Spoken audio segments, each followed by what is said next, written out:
Seems like a cool place to kick it. Hello, beautiful people. I am the forfeit attorney who has taken it upon himself to defend a video game. Riveting career practices, am I right? My name is Neganite. No last name you need to concern yourself with. No relation, just Neganite. And I, Neganite, will be representing this game in Kirby Star Allies versus... Now, without further ado, let's begin, shall we? Kirby. That's a name you should know. Kirby. He's a star of this show. He's got maximum pink. He's more than you think. Especially when it comes to his latest 2D side-scroller, Kirby Star Allies. It's Kirby's 30th anniversary, and by God did both he and his fans eat mad good this year. 2 new games and a third one announced for 2023. Oh, and of course, they're all great, even the one that hasn't even been released yet. Oh, also, as of me recording this audio, I just heard that Kirby won Game of the Year for Family Games or something. So like I said, we eating mad good this year. As the adorable Puffball wraps up his 30th anniversary this December, I want to give a little to this wonderful community of fine individuals and intellectuals. And since I don't have the skills, people, or budget necessary to make a full-blown animation yet, I'll be providing a case for why Kirby Star Allies was a true gem of a Kirby game and a prelude to what we get next. In hindsight, that is. If you're wondering why I'm making the video like an audition for the Round Table of Black Air Force Energy, it's because I couldn't think of a better way to do it. Also, I've been watching a lot of Better Call Saul recently. Exhibit A. A lot of people were pretty harsh on this game when it first came out, whether they were Kirby fans or not. However, still keep in mind, while the opinions between casuals and longtime fans were similar in some aspects, it was still drastically different. Longtime fans gave it a second chance after judging it in face value on launch month, coming back to it after all the DLC was released to take another swing at it, while casuals bought it as one of the first Kirby games simply because of the runaway success of the Switch and its other mainline franchises.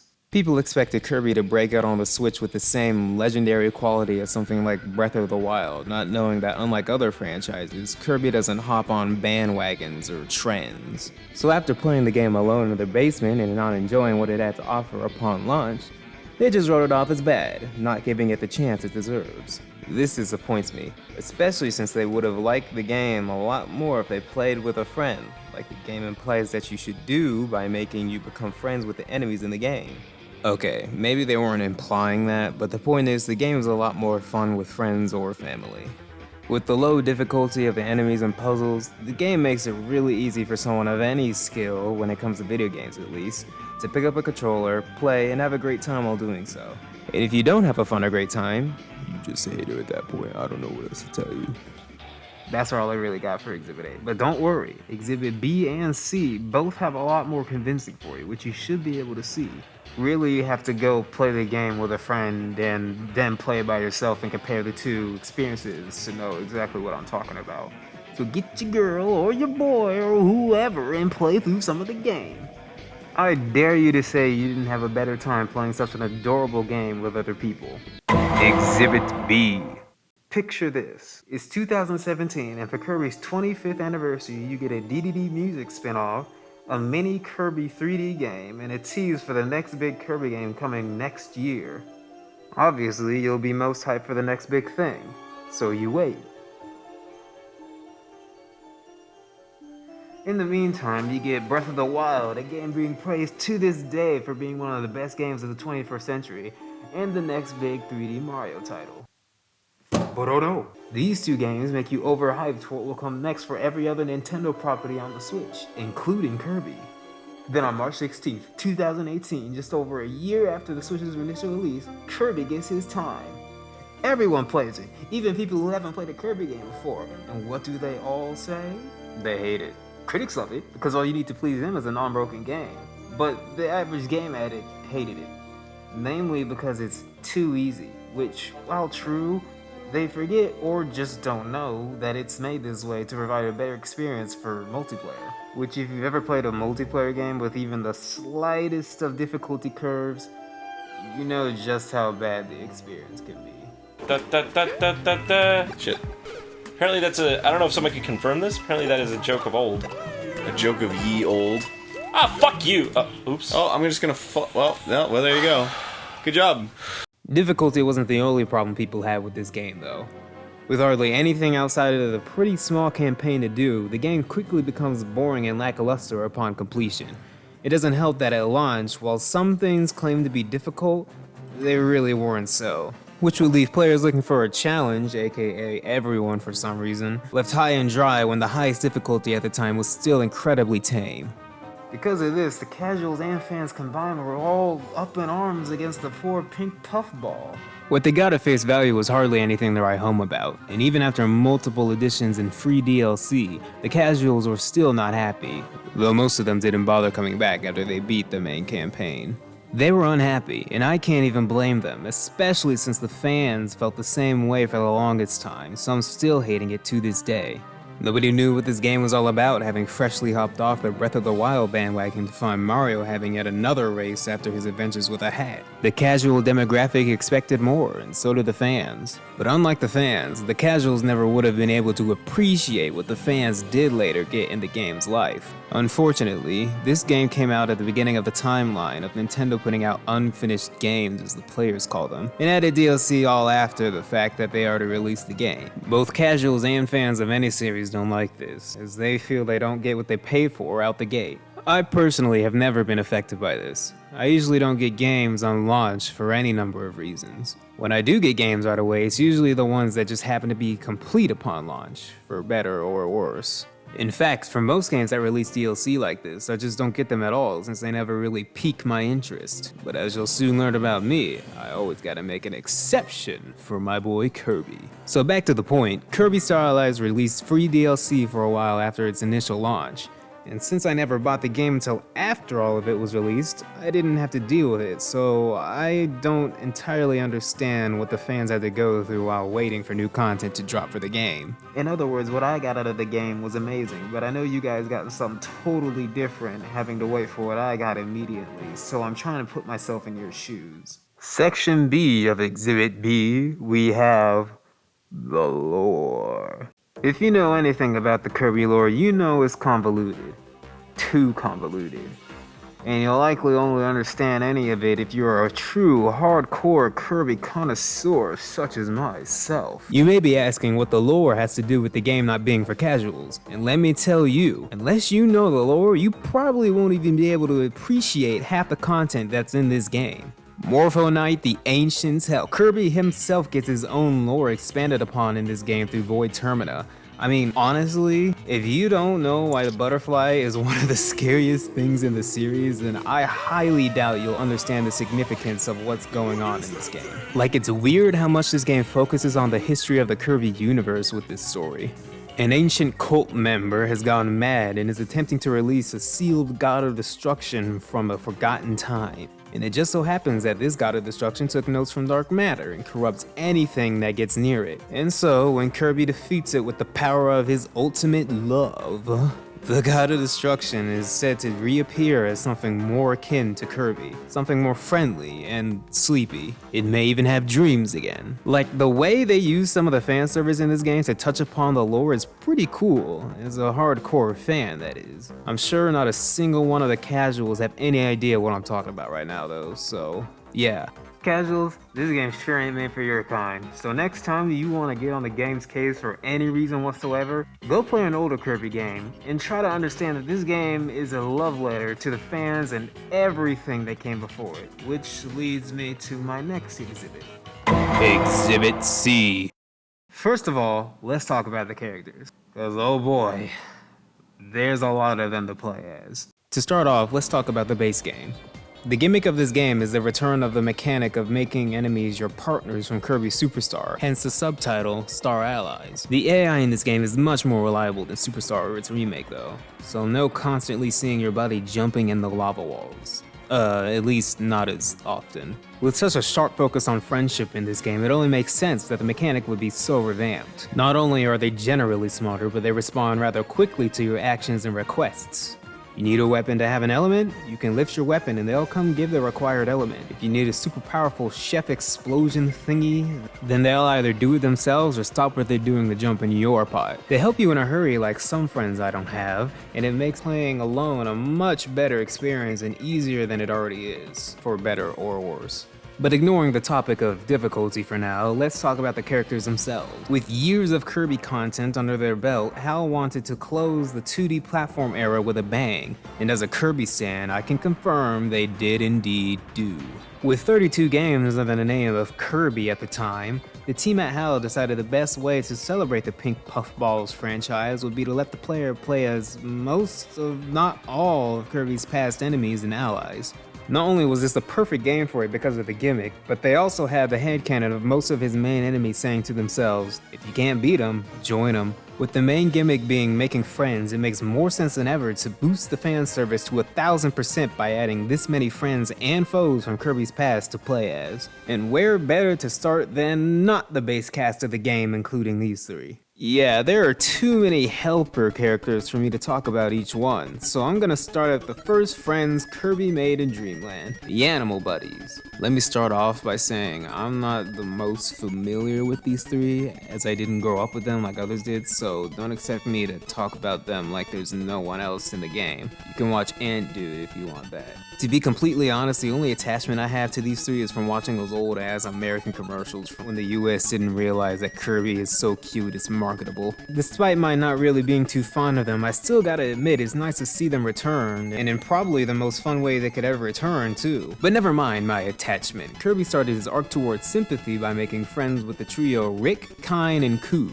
and they make their return as playable characters for the first time since 1995, I think. They play about the way one who played Dreamland 2 might expect, utilizing various moves they would have used if Kirby was hitching a ride from them. Biggest thing to note about these three is that Kine is the best one. Next, hero character on this list is Marks, likely the most suspect friend on this whole list. Plenty of people have already made fun of this team up, and rightfully so I'm gonna hold off on the jokes about how untrustworthy this Marxism guy is. Marx is the first of many villains to debut as a playable character in this game. Of course, if it wasn't for the celebration, then when would he show up as a controllable character? He's honestly the most, if not one of the most, broken characters in the game behind Magolor. He can still use most of his abilities he used in his fight with Kirby way back when, including but not limited to the busted powers of opening a black hole by splitting his face in half, shooting a chow mouth, and phasing in and out of the ground. Never before has it felt so much like you were really on a scary murder spree until this guy became playable. And I say scary because while Kirby might be on a killing spree, he's cute. But Marks? Marks is still totally crazy. Just look at his eyes, his big, bulging, beating bug eyes. Anyway, Gooey! Unlike Marks, Gooey is Kirby's best friend and apparently has been since they met, and I'm assuming that was in Dreamland 3, though he did make a small appearance in Dreamland 2. Unlike most of the other DLC characters, Gooey has been a fully playable character before, using his long, lubricant tongue to do almost all of his actions, including taunting. This is so adorable, man! Of course, seeing how one attack with a whip-like tongue would be pretty boring design nowadays, the Rogue Dark Matter comes with a whole bag of new tricks, all of which make sense for him, and if you know anything about his place in the lore of this franchise, shows appreciation for any really knowledgeable Kirby fans out there. He can become more reminiscent of the rest of his species, he has a few new abilities based on the elements, and he can of course still use his tongue like a whip. Being the good out of the absolute evil that is dark matter, I guess it would make sense that his moves were like a pastry dish of Kirby's older copy abilities. Moving on to what might be my favorite Kirby game, the rep we get from Kirby 64 is Adeline and Ribbon, one who the fanbase thinks might be the last human, and the other falling from the planet Ripple Star. These two fit better with the friendship aesthetic than anyone else in the game aside from maybe Kirby. Outside of pure character design, their moveset helps the friendly aesthetic by utilizing them both for most of their attacks that don't have to do with art. Adeline gives a new take to the art ability, giving you new fun ways to use paintings in battle, while Ribbon returns to give you the fight ability along with her crystal gun to spread adorable love across the battlefield. To come in stark opposition to the previous aesthetic, Dark Meta Knight makes his first playable appearance as, to my surprise, not anything like the original Meta Knight. Well, for the most part. Dark Meta Knight leans more towards his moveset in his Triple Deluxe boss battle, using mirrors as weapons more than his actual sword, which isn't as cool as it sounds. Yeah, while his moveset is still pretty fun to use and look at, combining the absent mirror ability with an actual weapon, it's just that. Not something completely original, which I guess most people let slide because, as I just said, mirror isn't in this game. Cool character nonetheless though. Next we have Daroch, which, can I just say, out of all the Kirby games to reference, they usually make the most references to Squeak Squad, and it's pretty bizarre. I mean, even outside of Daroch himself, they put a few things to reference Squeak Squad, like a random ass picture and a random ass level. Turns out they have a mural for every character, but you can play as the characters in every other mural. You can't play as the rest of the Squeak Squad, making it all the more strange that they get special treatment. But enough about the squad treatment, let's talk about Daroch. Hate that name. Daroch gets moves straight from his boss fight mixed with different ways to incorporate the rest of his squad into him. He uses an assortment of weapons he or Kirby used last time he had a major appearance to make many a projectile. Outside of those weapons, he has his squad he deploys with one button command, and for the rest of his moves, he uses his claws. So it's another fun character. Next is the other most broken character on the list, and the start of this new age of Kirby games, Magolor. Magolor will always hold a special place in my heart as the person that I totally saw betraying Kirby from a mile away, but forgave him for it like Kirby did when we raced each other in Kirby's Dream Collection. Yeah, he's a fun character to play as. My favorite moves are the Phantom Sword, Fireballs, the Black Hole, and his ability to disappear using what I can only assume is an extended version of the teleport in his boss fight. Pretty busted. Now for who was my least favorite character for the longest time, Taranza. The best spider to ever exist, Taranza uses buffed abilities from Spider Kirby mixed with his own shtick, like summoning a shadow of his love, Sectonia. All his webs are glowy, so you know he's royalty, and not the average spider. He also has an up B, which on the ground summons a tall flower and in the air summons a revenge death ball. He's honestly a little jank to control since he floats around instead of hopping or flapping, which is part of the reason I didn't like him, but I do now, and love him and his design. Also, I recently played Triple Deluxe in Planet Robobot, so when I got around to playing Taranza, it was a pleasant surprise to see that they reworked the first level to seem like the level design came straight from Triple Deluxe. Normally they hold off the references in the level design for the final section, but for Taranza, I guess they also saw it made the most sense to put the references in the grass section. Unfortunately, the same can't be said for the next character. For her special, she wields a gun, and for her down special, she wields a giant mecha. Well, giant as far as Kirby's concerned. Not much to say here. Her first level in guest stars is different, but not in the way that Taranza's is, where it's reminiscent of their game. Hers is just different, for seemingly no reason. For her moveset, you think that they would all remind you of mechs you use in Planet Robobot, but no. The only time I was reminded of them is when you use the wind ability on the mech, so it floats up like an umbrella-copied Kirby mech. Other than that, her moveset is completely original, which is cool, but the original in the series is usually a plus. When you hardly do anything with the originality, I'd still take the references and the fan service over it. And finally, we have the three Mage Sisters, all three new to this game, being introduced as bosses and playable characters. To be fair, if they weren't playable here, they likely wouldn't have ever been playable. All three of them are surprisingly fun, taking a good chunk of their moveset from the boss appearances they have in the game. The best moves being the water gun, fire cannon, and thundercloud, and if it wasn't for those moves, I'd probably forget what's so special about these sisters at all. So I say all this to make the point that much like Super Smash Bros., which I've also talked about to great extent, this game brings many characters from all over the history of the franchise for you to play as, for the most part, the first time. They all take aspects from their respective games and boss battles and incorporate them into moveset in ways that are incredibly fun to use for those who played past Kirby games at least. Nostalgic in ways unmatched by the previous few games. Honestly, this is my biggest reason to call this game a celebration. I hope it's easier to see why now.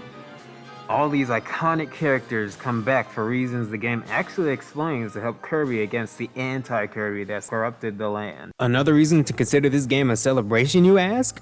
Well, how about the fan service outside of the playable characters? Like the boss music from previous game being remixed as boss themes from Morpho Night. Not to mention the songs straight up taken out of older games and made into higher quality because of the console upgrade. Also, outside of that music, I gotta say out of these three games, I think this one has the best original track.